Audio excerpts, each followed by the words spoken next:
Hello दोस्तों, आप सभी का स्वागत है हमारे यूट्यूब चैनल एसएसए कोचिंग पे। दोस्तों, आज हम लोग यह मॉक टेस्ट कर रहे हैं, जो कि यह मॉक टेस्ट हमारा 6 नंबर का है। तो देखिए, इसमें हिंदी का हम लोग सभी प्रश्न करेंगे और यह क्लास रोजाना 8 बजे होती है। तो चलिए हम लोग स्टार्ट करते हैं। और आप लोग जानते हैं कि यूपी पुलिस का पेपर रद्द हो चुका है, तो फिर से री एग्ज़ाम होगा और इसके लिए आप लोग तैयारी करते रहिएगा। तो इसमें हिंदी का भी हम लोग इसमें पुलिस का और जैसे बीपीएससी का होने वाला है, बीपीएससी टीआरई 3 का, तो इसके लिए भी बेनिफिट होगा।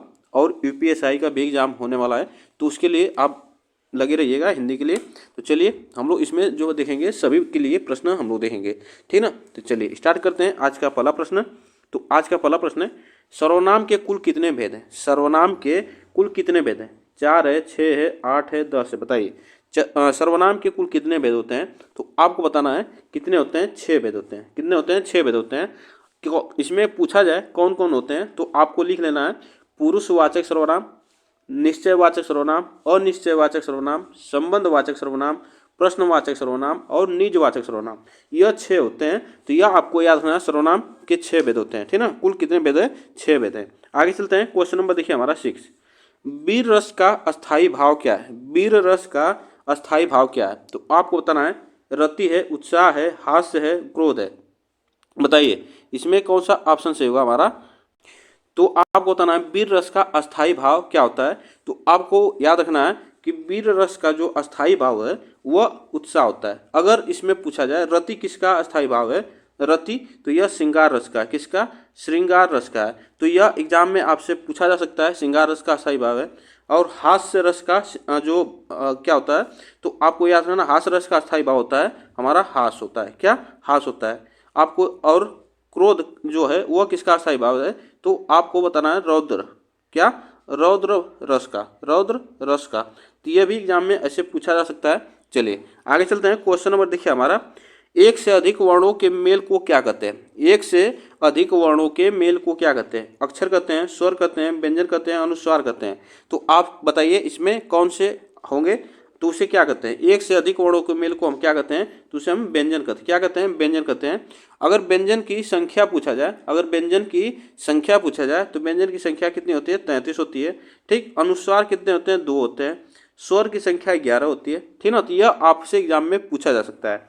चलिए आगे चलते हैं। क्वेश्चन नंबर देखिए हमारा, ई च छ ज छ आदि का उच्चारण किससे होता है? तो बताइए यह जो वर्ण है इसका उच्चारण आपसे पूछा है किससे होता है? कंठ से होता है, मूर्धन्य से होता है, तालव्य से होता है, ओष्ठ से होता है, बताइए इसमें कौन सा ऑप्शन हमारा से होगा।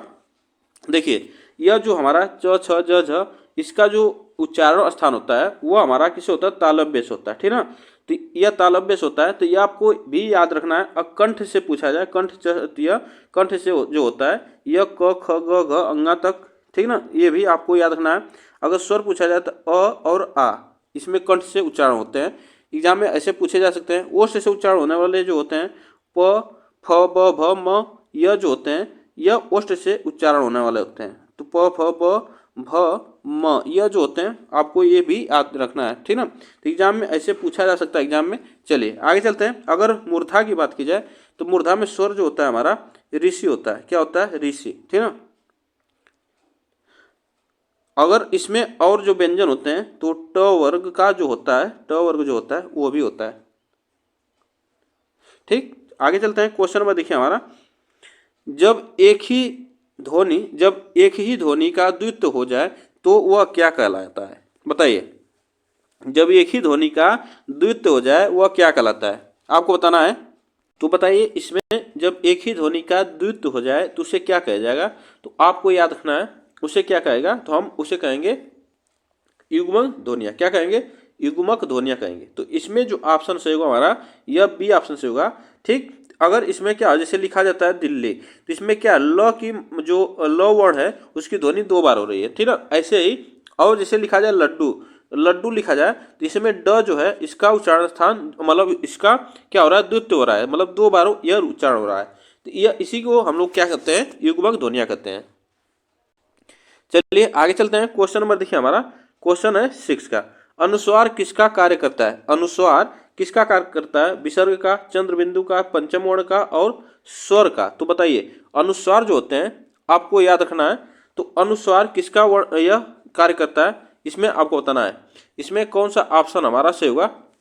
तो देखिए अनुस्वार जो है वो पंचम वर्ण होते हैं, पंचम वर्ण होते हैं जिसमें जिसमें आप लोग जाने अंगा होता है, इया होता है, अड़ होता है और म होता है और न होता है। यह जो होते हैं पांचवा वर्ण होते हैं वर्ग के, वो अनुस्वार कहलाते हैं। तो ठीक ना, इसमें आपसे एग्जाम में पूछा जा सकता है। आगे चलते हैं। छंद कितने प्रकार के होते हैं? छंद, छंद के बारे में बताना है। छंद कितने प्रकार के होते हैं? 2 प्रकार के, 3 प्रकार के, 4 प्रकार के, 5 प्रकार के। तो छंद के बारे में आपसे पूछा जाए तो छंद कितने प्रकार के होते हैं? तो ये 3 प्रकार के होते हैं। कितने? 3 प्रकार के। एक होता है हमारा वार्णिक छंद होता है। क्या होता है? वार्णिक छंद होता है। एक होता है हमारा मात्रिक छंद होता है। क्या होता है? मात्रिक छंद होता है। एक होता है मात्रिक छंद होता है, एक होता है हमारा मुक्त छंद होता है। ठीक ना, तो यह जो होते हैं 3 प्रकार के छंद होते हैं, यह आपको याद रखना है। तो एग्जाम में ऐसे पूछा जा सकता है। ठीक, चलिए आगे चलते हैं। क्वेश्चन नंबर देखिए हमारा, निम्नलिखित में से कौन सा वार्णिक छंद है? बताइए वार्णिक छंद कौन सा है? दोहा है, चौपाई है, सवैया है, रोला है। तो बताइए निम्नलिखित में से कौन सा वार्णिक छंद है? इसमें आपसे एग्जाम में ऐसे पूछा जा सकता है। तो वार्णिक जो छंद है वह कौन सा है? हमारा सवैया है। क्या? सवैया जो है वह वार्णिक छंद है। दोहा, चौपाई, रोला यह क्या है? मात्रिक छंद है। क्या है? मात्रिक छंद है। तो आपसे इससे भी ऐसे एग्जाम में पूछा जाता है। आगे चलते हैं। क्वेश्चन नंबर देखिए, मुख्य रूप से समास कितने प्रकार के होते हैं? मुख्य रूप से समास कितने प्रकार के होते हैं?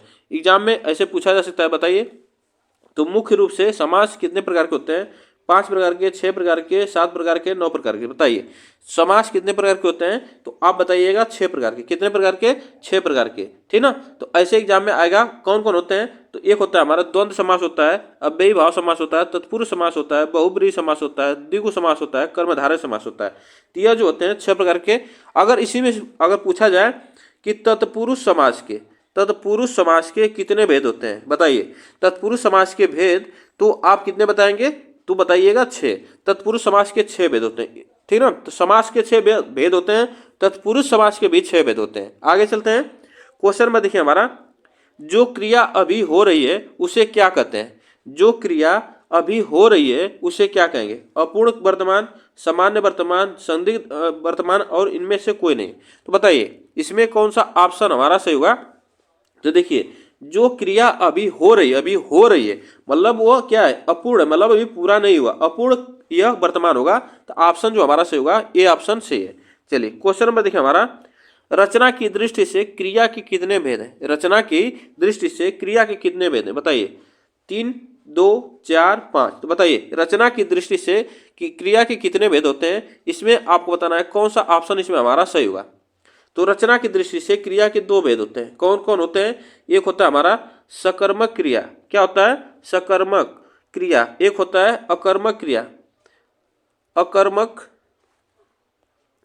क्रिया, यहाँ पे ये इस पे होगा अकर्मक क्रिया। ठीक ना, तो यह जो होते हैं 2 भेद होते हैं क्रिया के। चलिए आगे चलते हैं। क्वेश्चन नंबर देखिए हमारा, उद्देश्य और विधेय किसके अंग है? उद्देश्य और विधेय किसके अंग होते हैं? वाक्य के, रचना के, शब्द के, अर्थ के। बताइए उद्देश्य और विधेय किसके अंग होते हैं? ये भी आपसे एग्जाम में पूछा जा सकता है। तो यह किसके भेद होते हैं? तो यह वाक्य के भेद होते हैं। ठीक ना, उद्देश्य और विधेय वाक्य के भेद होते हैं।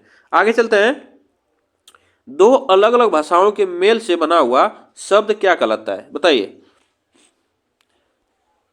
बताइए 2 अलग अलग भाषाओं के मेल से बना हुआ शब्द क्या कहलाता है? तो उससे हम क्या कहते हैं? उसे संकर शब्द कहते हैं। ठीक ना, क्या कहते हैं? जब 2 अलग अलग भाषाओं से अगर बना हुआ शब्द है वह क्या होगा? हमारा संकर शब्द होगा। ठीक ना, तो आपको ये बातें याद रखना है। जैसे मान लीजिए रेलगाड़ी, रेल और गाड़ी अगर मिलाएंगे तो यह रेलगाड़ी बनेगा। जो हमारा क्या है? रेल इंग्लिश शब्द है और यह गाड़ी जो है हिंदी है। तो आपको यह मिला के हमारा बनेगा, यह क्या बनेगा? संकर शब्द बनेगा। चलिए आगे चलते हैं। क्वेश्चन नंबर देखिए, नीलांबर शब्द में कौन सा समास है? नीलांबर शब्द में कौन सा समास है? तत्पुरुष समास है, द्वंद्व समास है, अव्ययी भाव समास है, कर्मधारय समास है। तो बताइए इसमें कौन सा ऑप्शन से होगा? तो देखिए जो नीलांबर जो है इसमें जो हमारा ऑप्शन से होगा यह कर्मधारय समास होगा। कौन सा होगा? कर्मधारय समास होगा। इसमें जो होगा हमारा यह कर्मधारय समास होगा। तो आपको ये बातें याद रखना है, ठीक ना। तो इसमें कर्मधारय समास होगा। चलिए इसमें क्या होता है, कर्मधारय समास में जो इसका पहला वर्ड होता है वो विशेषण होता है, ठीक ना।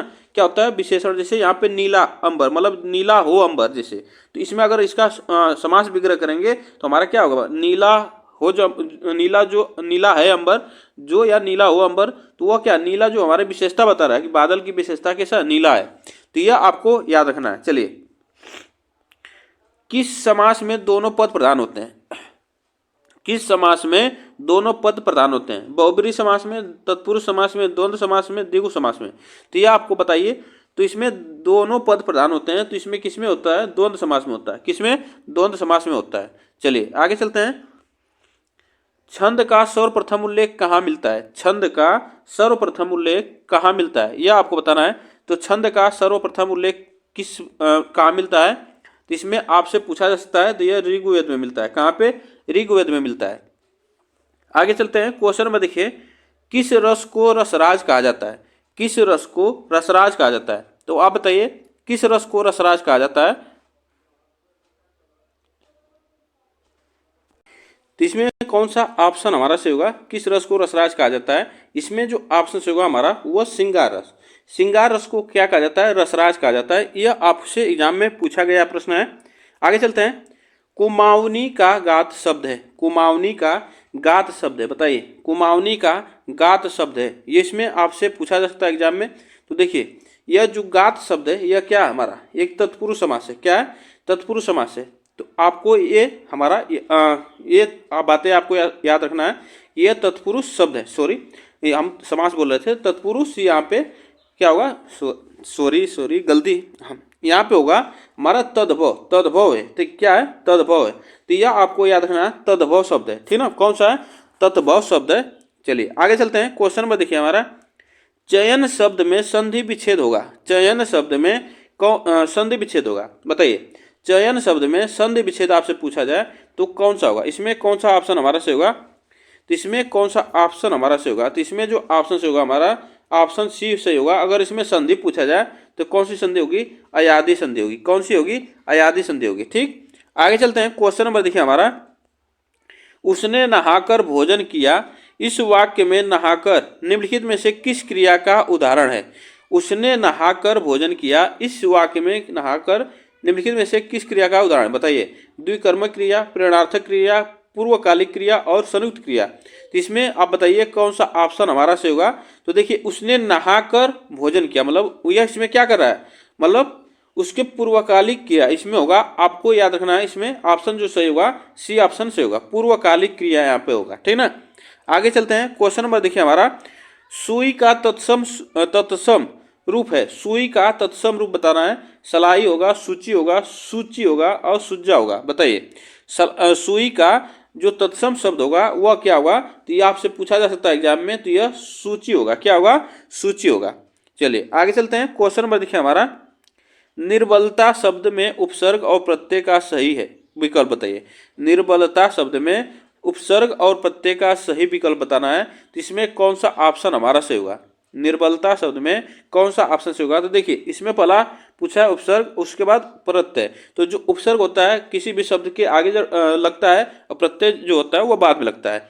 तो आपको ये बातें याद रखना है कि इसमें जो ऑप्शन से होगा हमारा वह डी ऑप्शन से होगा। नी प्लस बल प्लस ता, ऑप्शन हमारा जो सही होगा यहाँ पे डी ऑप्शन से है। ठीक, क्वेश्चन नंबर देखिए हमारा, यह पानी तो सबका है, वाक्य में यह क्या है बताइए। यह पानी तो सबका है, वाक्य में यह क्या है बताइए। संज्ञा है, सर्वनाम है, विशेषण है, सार्वनामिक विशेषण है। तो इसमें बताइए कौन सा ऑप्शन सही होगा, यह क्या है, इसमें कौन सा ऑप्शन सही होगा।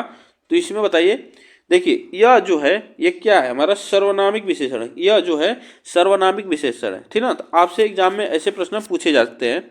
आगे चलते हैं। सर्वनाम शब्दों का प्रयोग किसके स्थान पर होता है। सर्वनाम शब्दों का प्रयोग किसके स्थान पर होता है, विशेषण के, क्रिया के, अव्यय के, संज्ञा के। तो सर्वनाम शब्द का प्रयोग किसके स्थान पर होता है यह आपको बताना है। तो बताइए इसमें कौन सा ऑप्शन से होगा, सर्वनाम शब्द का प्रयोग किसके स्थान पर होता है, इसमें कौन सा ऑप्शन हमारा सही है। आपसे पूछा जाए तो इसमें जो ऑप्शन होगा हमारा, जो सर्वनाम है वह संज्ञा के स्थान पर प्रयोग किया जाता है। चलिए आगे चलते हैं। क्वेश्चन नंबर देखिए हमारा 25 का, सर्वनाम शब्दों में कौन सा कारक नहीं है? सर्वनाम शब्दों में कौन सा कारक नहीं है? कर्ता कारक, संबोधन, संबंध और अधिकरण।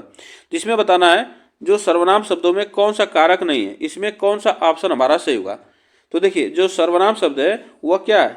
कारक नहीं है, इसमें पूछा है। तो यह जो हमारा ऑप्शन से होगा सी ऑप्शन से, सॉरी इसमें जो ऑप्शन से होगा हमारा वह बी ऑप्शन से होगा, संबोधन। क्या होगा? संबोधन होगा ऑप्शन। इसमें जो सर्वनाम शब्द में यह कारक नहीं है तो संबोधन है। आगे चलते हैं। नेहा कपड़े धोती है वाक्य में क्रिया है, बताइए। नेहा कपड़े धोती है वाक्य में क्रिया है, अकर्मक क्रिया, नामबोधक क्रिया, संयुक्त क्रिया, असकर्मक क्रिया। तो नेहा कपड़े धोती है वाक्य में क्रिया है, बताइए इसमें कौन सा ऑप्शन हमारा सही होगा। नेहा कपड़े धोती है, इसमें कौन सा वाक्य में क्रिया है? तो यह क्या है? सकर्मक क्रिया। क्या है? सकर्मक क्रिया है। इसमें जो ऑप्शन से होगा हमारा डी ऑप्शन सही है। चलिए, वृक्ष पर पक्षी बैठा है, इस वाक्य में कौन सा कारक है? बताइए। वृक्ष पर पक्षी बैठा है, इस वाक्य में कौन सा कारक है? कर्म कारक है, संप्रदान कारक है और अपादान अधिकरण। तो बताइए, आप लोग जानते हैं जो इसका कारक चिन्ह होता है कर्म का ने होता है, नहीं सॉरी, यहाँ पे होगा इसका कर्म यहाँ पे होगा, ठीक ना। कर्म इसका जो होता है कारक चिन्ह होता है। तो आपको याद रखना है संप्रदान का को और के लिए इसका कारक चिन्ह होता है। आपादान से वो जो होता है से अलगाव की बात करता है। और अधिकरण का होता है हमारा में और पर। क्या होता है? में और पर। तो इसमें ऑप्शन जो हमारा से होगा यह डी ऑप्शन से होगा। ठीक, चलिए आगे चलते हैं। क्वेश्चन नंबर देखिए हमारा, कारक चिन्हों को यह भी कहा जा सकता है, बताइए। कारक जो चिन्ह है अभी हम लोग पढ़े जो ऊपर यह भी, तो उसमें कारक चिन्ह को क्या कहा जाता है? अव्यय कहा जाता है, संज्ञा चिन्ह कहा जाता है, परसर्ग कहा जाता है, संयोजक कहा जाता है। तो कारक चिन्ह को क्या कहा जाता है? आपसे एग्जाम में पूछा जा सकता है।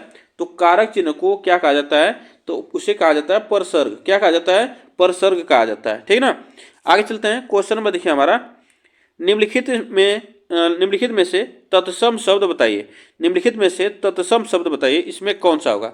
तत्सम शब्द कौन सा होगा? ज होगा, अच्छत होगा, घी होगा, दुबला होगा, बताइए। निम्नलिखित में से तत्सम शब्द कौन सा होगा? इसमें कौन सा ऑप्शन से होगा तत्सम शब्द? देखिए जो तत्सम शब्द है वह कौन सा है? अच्छत है। क्या है? अच्छत है। अगर इसमें पूछा जाए जौ का तत्सम शब्द क्या होगा? तो यह होगा। क्या होगा? यह होगा। घी का जो तत्सम शब्द पूछा जाए तो इसका बनेगा घृत। क्या बनेगा? घृत। इसका तत्सम घृत होगा। दुबला का क्या होगा? दुबला का होगा दुर्बल। क्या होगा? दुर्बल। दुर्बल इसका होगा दुर्बल। तो ऑप्शन जो हमारा से होगा बी ऑप्शन से है। चलिए आगे चलते हैं। और यह आज का लास्ट क्वेश्चन है, द्वंद्व समास का उदाहरण है, बताइए। द्वंद्व समास का उदाहरण, प्रतिदिन, भूखा प्यासा, बेकाम और उपयुक्त में से कोई नहीं। तो बताइए द्वंद्व समास का उदाहरण कौन सा है? तो यह होगा जो भूखा प्यासा होगा। क्या होगा? भूखा प्यासा होगा। तो यह आज का लास्ट हम लोग क्वेश्चन कर रहे थे, 30 क्वेश्चन। और आप लोग को यह प्रश्न कैसे लगे कमेंट बॉक्स में एक बार जरूर बताइएगा, ठीक। और फिर रोजाना इसी टाइम पे रात 8 बजे क्लास होती रहेगी। तो एक बार वीडियो को लाइक शेयर कर दीजिएगा। चलिए फिर मिलते हैं नेक्स्ट वीडियो के साथ। तब तक थैंक यू सो मच।